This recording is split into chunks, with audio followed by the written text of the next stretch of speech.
अस्सलाम वालेकुम जनाब, मैं हूं एहसन अब्दुल्ला पटेल, आपका जाना पहचाना टीचर और आपका पसंदीदा टीचर। जनाब मुंह मियाँ मिट्टू बन गया, सॉरी माज़रत चाहता हूँ। जनाब डिस्कस कर रहे हैं हम न्यू बुक के सॉल्यूशंस एक्सरसाइज 11.2 कोसाइन लॉ का इस्तेमाल देखते हैं क्वेश्चन नंबर 2 में।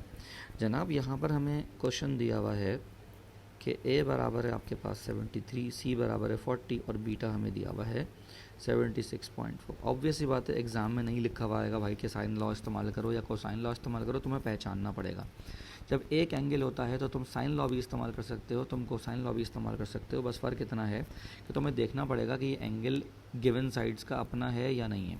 तो देखो, अगर हम ए की बात करें तो अल्फ़ा होना चाहिए था, अगर हम सी की बात करें तो गामा होना चाहिए था, लेकिन उन्होंने दोनों ना दिए बल्कि बीटा दे दिया। तो इसका मतलब अब ये कोसाइन लॉ से ही हो सकता है। तो जनाब अल्फ़ा, गामा और बी हमें अननोन है। तो अगर हम बी स्क्वायर की बात करें जो कि कोसाइन लॉ है, a square plus c square minus 2ac cos beta. तो ए हमें पता है, सी हमें पता है और जनाब बीटा की वैल्यू हमें पता है।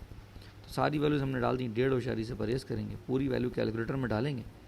बस एक बात का ध्यान रखिएगा कि ये जो है वो आप कैलकुलेटर में किस तरीके से डालेंगे। पहले आप 76 लिखेंगे, फिर एक बटन होता है डिग्री और मिनट का, वो दबाएंगे, फिर उसके बाद 45 लिखेंगे, फिर अगेन आप यही वाला बटन दबा देंगे तो कैलकुलेटर में लिखा आ जाएगा।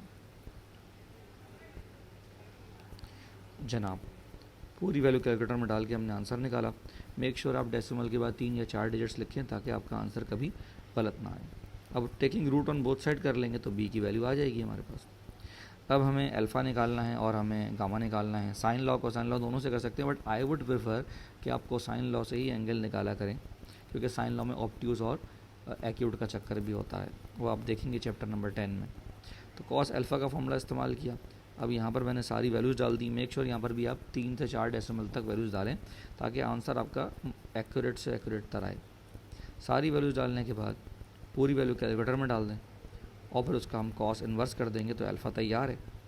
और जब अल्फ़ा भी आ गया तो जनाब सिंपल सी बात यह है कि alpha plus beta plus gamma is equals to 180 करेंगे तो जनाब हमारे पास बड़े आराम से आंसर आ जाएगा। जनाब इसके बाद हमारे पास मौजूद है क्वेश्चन नंबर 3, जो कि लिखा हुआ है कि यूजिंग लॉ ऑफ टेंजेंट से करें। ऑब्वियस सी बात है, एग्ज़ाम के अंदर नहीं लिखा होता कि लॉ ऑफ टेंजेंट से करना है, लेकिन आपकी मर्ज़ी होती है, आप किसी भी लॉ से कर सकते हैं। जनाब क्वेश्चन नंबर 4 में हमें लिखा हुआ है कि solve the triangle by using suitable law. Suitable law का मतलब आपको पहचानना पड़ेगा। अब देखिए, हमें 3 साइड्स दी हुई हैं, ए दिया हुआ, बी दिया हुआ, सी दिया हुआ। जब हमें तीनों साइड्स दी हुई हैं तो अब हम साइन लॉ इस्तेमाल कर ही नहीं सकते, क्योंकि साइन लॉ में तो एंगल का होना ज़रूरी है। तो अब यहाँ पर हमें इसका मतलब है कि अल्फ़ा निकालना है, हमें बीटा निकालना है और हमें गामा निकालना है, तो अब हम कोसाइन लॉ का ही इस्तेमाल करेंगे। जनाब कॉस अल्फ़ा का फॉर्मूला होता है B square plus c square minus ए स्क्वायर अपॉन 2bc। अब इसके अंदर वैल्यूज़ मुझे पता है, सारी वैल्यूज़ मैं कैलकुलेटर में डाल दूंगा और बड़े आराम से यहाँ से मैं अल्फ़ा, बीटा और गामा बड़े आराम से मैं निकाल सकता हूँ।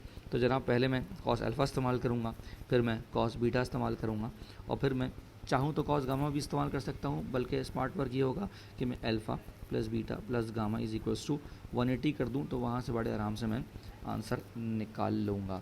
तो जनाब बहुत ही आसान सवाल था और कोसाइन लॉ का इस्तेमाल सीखा हमने। क्वेश्चन नंबर 3 अलबत्ता मैंने नहीं करवाया, क्योंकि टेंजेंट लॉ करवाने को करवा दूँ, उसका कोई मसला नहीं, लेकिन एग्ज़ाम में नहीं लिखा होता कि आपको टेंजेंट लॉ से करना है या साइन से करना है या कॉस से करना है, आपको पहचान के करना होता है।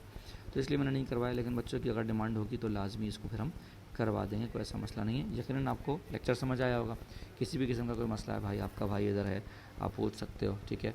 और बाकी लेक्चर्स भी इंशाल्लाह मैं जल्द अपलोड करूँगा। बहुत सारा ख्याल रखिएगा जी। अल्लाह हाफ़िज़।